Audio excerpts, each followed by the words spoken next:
ప్రభు అయిన యేసుక్రీస్తు పరిశుద్ధమైన నామంలో ఉదయకాల వాక్య ధ్యానంలో వీక్షిస్తున్న విశ్వాసులకు, సంఘములకు, సేవకులకు, సకల పరిశుద్ధులకు దేవుని కృపయు, దేవుని సమాధానము, ఆయన మందిరంలోని దీవెన మీకును మీ కుటుంబములకు కలుగునుగాక. ఆమేన్. ఉదయకాల వాక్య ధ్యానము యోవేలు గ్రంథము 2వ అధ్యాయము 13వ వచనమును ధ్యానం చేసుకుందాం. ఇదే యెహోవా వాక్కు. మీ దేవుడైన యెహోవా కరుణా వాత్సల్యములు గలది వాడును, శాంతిమూర్తియు, అత్యంత కృపగలవాడునై ఉండి తాను చేయను ఉద్దేశించిన కీడును చేయక పశ్చాత్తాపడు కనుక మీ వస్త్రములు కాక మీ హృదయములను చింపుకొని ఆయన తట్టు తిరుగుడు. ఒకవేళ ఆయన మనస్సు త్రిప్పుకొని పశ్చాత్తాపడి మీ దేవుడైన యెహోవాకు తగిన నైవేద్యమును పానార్పణమును మీకు దీవెనగా అనుగ్రహించును. అనుగ్రహింపడని ఎవడు చెప్పగలడు? మన విశ్వాస జీవితంలో అనేక మార్లు మనం పడిపోతూ ఉంటాం, తప్పిపోతూ ఉంటాం, తొట్టిల్లిపోతూ ఉంటాం. ఆయా సమయంలో మనకు మన జీవితంలో అన్నీ బాగా ఉన్న సమయంలో కొన్నిసార్లు మనము దేవుణ్ణి నిర్లక్ష్యం చేస్తాం.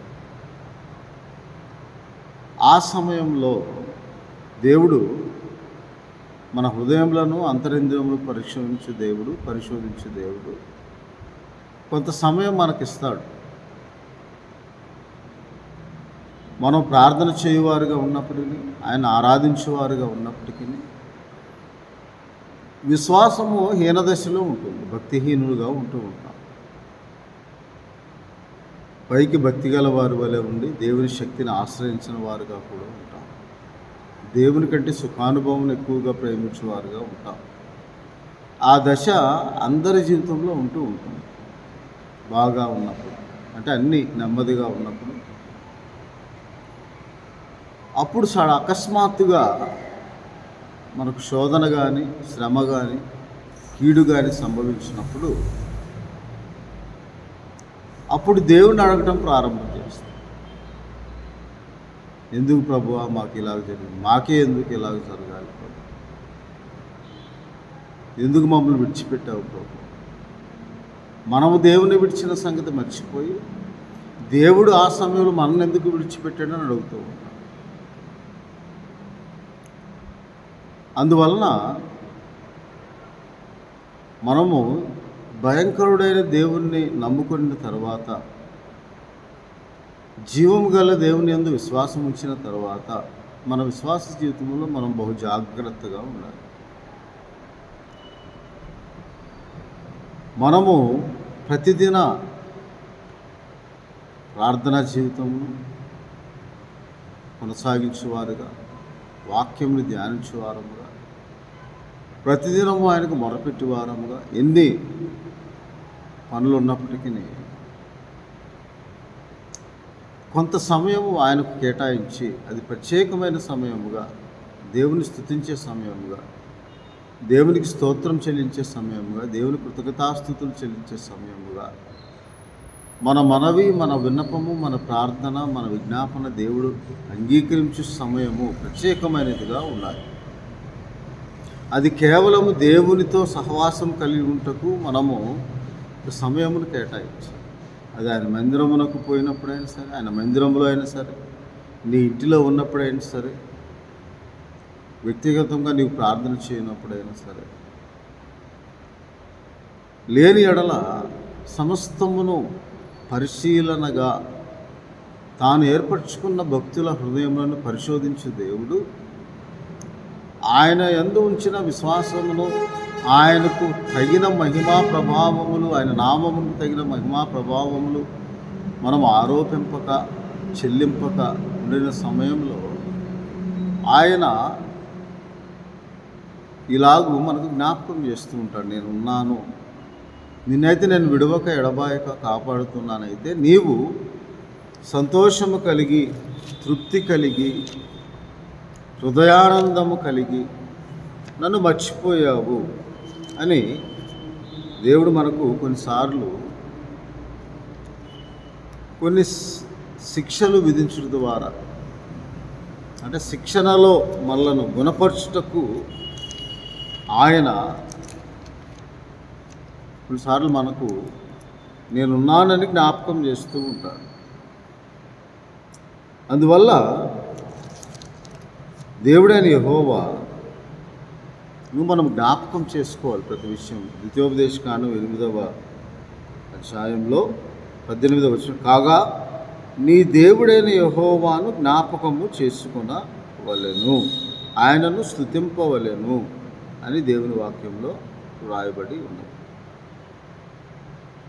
కాబట్టి దేవుడైన యెహోవాను మనం ప్రతి విషయంలో జ్ఞాపకం చేసుకొని నీవు సమృద్ధి కలిగి ఉండి దేవునికి దాసుడిగా ఉండలేవు. ఎక్కువ మనం సమృద్ధి మీదే ఆశ కలిగి ఉంటాం, తపన కలిగి ఉంటాము, తృష్ణ కలిగి ఉంటాము. కాబట్టి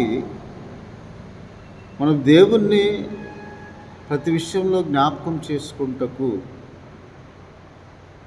మనము దేవుని వైపు తిరగాలి, దేవుని యందు విశ్వాసం ఉంచాలి, మన హృదయములను దేవుని ఎడల స్థిరపరచుకొని దేవునికి చేయు ప్రార్థన ఆయనకు అంగీకారకృతముగా ఉండినప్పుడు ఆయన మనలను కరుణించి కృప చూపి మనకు సహాయం చేయ దేవుడై ఉన్నాడని మనం జ్ఞాపకం చేస్తాం. దాన్ని బట్టి యోవేలు గ్రంథంలో దేవుడని ఒకవేళ ఆయన మనకు చేయని ఉద్దేశించిన కీడు, దేవుని క్రమశిక్షణ మన జీవితంలో కొన్నిసార్లు మనకు కీడుగాను శోధనగాను కనపడుతుంది. దేవుడిచ్చిన ఆశీర్వాదం నిలుపుకొనలేక, దేవుడిచ్చిన అవకాశమును మనం సద్వినియోగం చేసుకోలేక, మన ఆలోచన ప్రకారం మనకు అనుకూలమైనది మనం పొందుకునే వరకు ప్రయాసపడుతూ ఉంటాం. కానీ కొన్ని సమయాల్లో దేవుడు తన చిత్తమును బట్టి మనల్ని శోధనలో గుండా, గాఢాంధకార లోయలో గుండా మనల్ని స్థిరపరచడానికి, గుణపరచడానికి కష్టంలోను శోధనలోను ప్రయాణం చేయనట్లుగా ఆయనను ఆయన మనకు సమీపముగా ఉంటాడు. ఆయన మనకు తోడుగా ఉండి ఏ అపాయం రాకుండా మనల్ని కాపాడుతాడు. అదే ఆయన గుణపరచు విషయంలో మనము ఆయనను సేవించు వారముగా, అభ్యాసం కలిగిన వారముగా మనం ఉండాలని దేవుని వాక్యంలో రాయబడి ఉంది. ఆ సమయంలో అనేకులు భక్తిహీనులుగా మారిపోతూ ఉంటారు. శోధన వచ్చినప్పుడు కేవలము ఆ శోధన గడియలోనే ప్రార్థించేవారుగా ఉంటారు. శోధన తీరిపోయిన తర్వాత అది నామకార్థమైన స్తుతిగా, నామకార్థమైన ప్రార్థనగా, ముఖస్థుతిగా, నోటితో బొంకువారుగా ఉంటారు. కాబట్టి మనం చాలా జాగ్రత్తగా దేవుని ఆరాధించే విషయంలో మనం చాలా జాగ్రత్తగా ఉండాలని దేవుని వాక్యంలో రాయబడి ఉన్నది. అందువలన దేవుడైన యెహోవా మనల్ని గుణపరిచే విషయంలో ఆయన మన ఎడల పశ్చాత్తాపడినట్లుగా మనకున్న బాధలు, మనోవేదనలు, ప్రాణబాధలు, శోధనలు దేని వల్ల వచ్చాయి, కేవలం దేవుణ్ణి అయ్యా ఎందుకు నాకు ఇలా చేసావని అడగటం మాత్రమే కాక, దావీదు భక్తుడు ప్రార్థన చేస్తాను, నా పాపము బహు ఘోరమైనది, నీ నామం బట్టిన దాన్ని క్షమించుము, నేను వేదనలోను, ఇక్కట్లోను, బాధలోను ఉన్నానని 25వ కీర్తనలో అంటాడు. నా అపరాధములు, నా బుద్ధిహీనత నాకు తెలిసే ఉన్నది ప్రభు అంటాడు. అలాగూ మనము తెలుసుకొని, మన తప్పును తెలుసుకొని మనము దేవునికి ప్రార్థన చేసినప్పుడు ఆయన మన ఎడల పశ్చాత్తాపడి మనకు కలిగిన శోధన నుండి మనం విడిపించడానికి ఈ మాటలు రాబో కాలంలో సంభవింపు. మీ మనసు త్రిప్పుకొని యోవేలు గ్రంథంలో పశ్చాత్తాపడండి, దేవుని వైపు తిరగండి. ఎందుకనగా ఆయన కరుణావాత్సల్యము గలవాడు, శాంతిమూర్తి, అత్యంత కృపగలవాడై ఉండి తాను ఉద్దేశించిన కీడు చేయక పశ్చాత్తాపడును గనుక మీ వస్త్రములను కాక మీ హృదయములను చింపుకొని ఆయన తట్టు తిరుగుడి. హృదయములు చింపుకుంటా అనగా విరిగి నలిగిన హృదయము, ఆయన తట్టు తిరిగే హృదయము. ఆయన చేసిన ప్రతి మేలును ఉపకారం జ్ఞాపకం చేసుకొని మన మేలు కొరకై ఆయన చేసిన ప్రతి కార్యమును మనం జ్ఞాపకం చేసుకో. మన జీవితంలో అన్నీ అనుకూలంగా ఉన్నప్పుడు మాత్రమే దేవుని సేవించేవారంగా కాక, దేవుని యందు భయభక్తులు కలిగిన వారికి కలుగు ఆపదలు శోధనలు అనేకము, సాతాను శోధనలు అనేకములు ఉంటాయి. వాటన్నింటిని తప్పించుకోవటానికి దేవుడు మనకు తోడుగా ఉన్నట్లు మనం దేవుని వైపు తిరగాలి. అందులో పశ్చాత్తాపం ఉండాలి. మీ హృదయంలో చింపుకోండి. ఒకవేళ ఆయన మనసు తిప్పుకొని పశ్చాత్తాపడి మీ నైవేద్యమును, మీ ప్రార్థనను అంగీకరించి మీకు దీవెన కలుగు చేస్తాడు ఏమో. కలుగు చేయడని ఎవరు చెప్పగలరు అంటున్నాడు. ఇది కనుక మన హృదయము ఘోరమైన వాటిని బట్టి ధ్యానిస్తూ ఉంటాం. మన హృదయంలో అనేక విగ్రహములు ఉంటూ ఉంటాయి. అందుకే సమూయేలు అంటాడు, మొదటి సమూయేలు గ్రంథం 7వ అధ్యాయం 3వ వచనం, మీ మధ్యనున్న అస్తారోతు దేవతలను తీసివేసి దేవుని వైపు తిరగండి, పట్టుదలతో ప్రార్థన చేయండి అని 7వ అధ్యాయం 3వ వచనంలో, మీరు యెహోవా యొద్దకు పూర్ణ హృదయంతో మల్లుకొని ఎడల పట్టుదల కలిగి యెహోవా తట్టు మీ హృదయం తిప్పి ఆయన సేవించుడి, అప్పుడు మీరు విడుదల పొందుతారు. అందువల్ల మన హృదయము బట్టి మన హృదయ ధ్యానము దేవునికి ఇష్టమైనదిగా ఉండాలని దేవుని వాక్యంలో రాయబడి ఉంది. ఎప్పుడైతే మనము అలాగూ చేస్తామో దేవుడు మనల్ని కరుణించి కృప చూపి దేవుని ఆశ్రయించిన వారిని, దేవుని యందు నమ్మిక ఉంచిన వారిని, దేవుని నామందు విశ్వాసం ఉంచిన వారిని ఆయన కాపాడుతాడని దేవుని వాక్యంలో రాయబడి ఉన్నది. కొన్ని సందర్భాల్లో దేవుడు నేను వారిని గుణపరుస్తాను అని చెప్పి గుణపరిచి వారికి ఆశీర్వాదం అనుగ్రహిస్తాడు. ఆ గుణపడే స్వభావము మనలో ఉండాలి. ఆత్మ, అందుకే హోషేయ గ్రంథం 14వ అధ్యాయంలో వారు ప్రార్థన చేస్తాడు.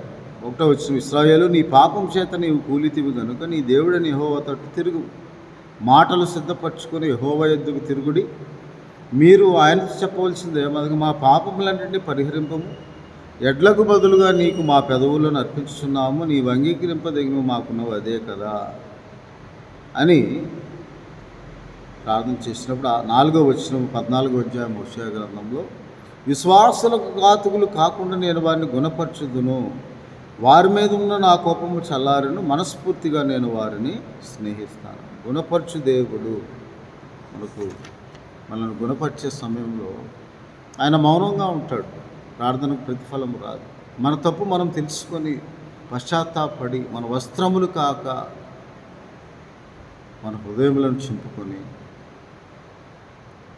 ఆయన దృష్టికి మన హృదయ ధ్యానం అంగీకారకృతంగా ఉన్నప్పుడు ఆయన మనల్ని గుణపరిచి మనకు చేయను ఉద్దేశించిన కీడు నుంచి సంతాపపడి మన హృదయ పశ్చాత్తాపమును చూసి దైవచిత్తానుసారమైన దుఃఖంతో రక్షణార్థమైన మారు మనసు మనకు దేవుడు మనకు సహాయం చేయ దేవుడై ఉన్నాడని ఆయన వైపు తిరిగి ఆత్మయందు తీవ్రత గలవారని, ఆసక్తి విషయంలో మాంజులు, నిరీక్షణ గలవారే సంతోషించు, ప్రార్థన యందు పట్టుదల కలిగి దేవుని వైపు తిరిగి ఎడల ఆయన బహుగా క్షమించునని దేవుని యందు జాలిపడి యెహోవా సెలవిస్తూ ఉన్నాడని దేవుని వాక్యంలో రాయబడి. కాబట్టి ఆ గుణపరచు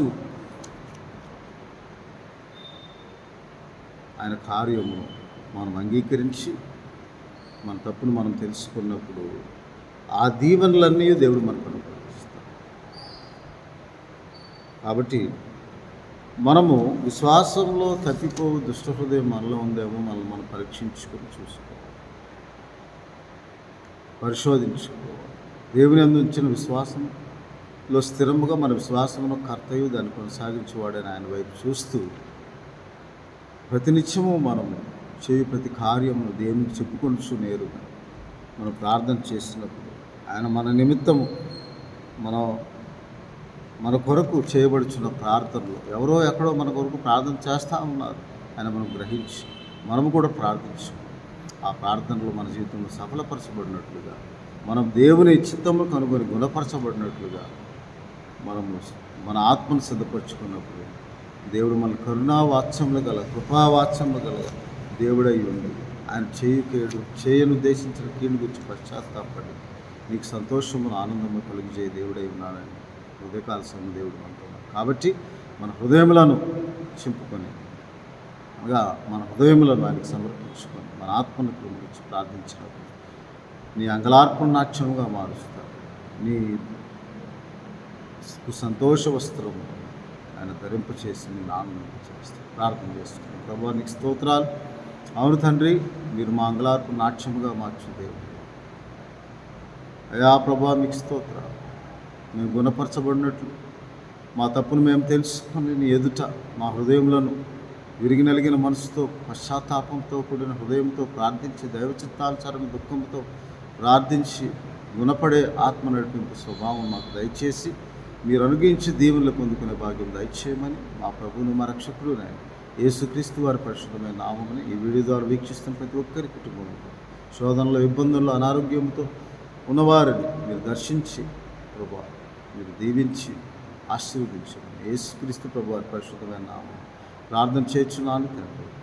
తండ్రి అయిన దేవుని ప్రేమ, ప్రభువును రక్షకుడైన యేసుక్రీస్తు వారి కృప, పరిశుద్ధ ఆత్మనిచ్చే ఆదరణ అన్యోన్య సహవాసం, ఆయన కృప, ఆయన క్షేమము, ఆయన దయ, ఆయన వాత్సల్యం, ఆయన కలిగించే అభ్యాసము మనం గ్రహించి దేవుని దీవెనలు పొందుకునే ఆత్మ సహాయం దేవుడు మనకు అనుగ్రహించి మిమ్మల్ని మీ కుటుంబంలో దీవించి ఆశీర్వదించను గాక.